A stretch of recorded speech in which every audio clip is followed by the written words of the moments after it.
It is possible in ARCHLine.XP 2025 to graphically set the top and bottom boundary of the view. Create a cutaway 3D view and set its area on the floor plan. Click on the name of the view and select the Edit Section Top Bound option. You can graphically set the top boundary of the 3D model. It is possible to set boundary mid-story, but you can use reference points to set its height too. This is a useful feature if you want to quickly change the 3D representation of the building or access hidden parts of the 3D model.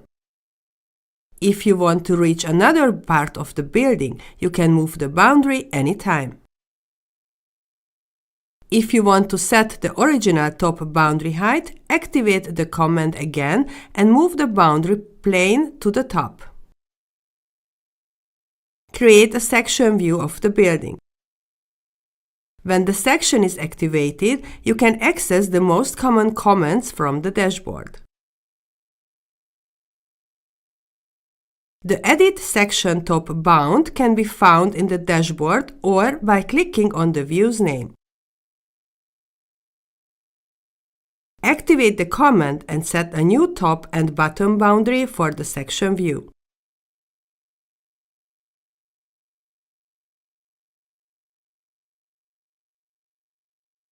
The third button in this row in the dashboard changes the viewing direction of the section.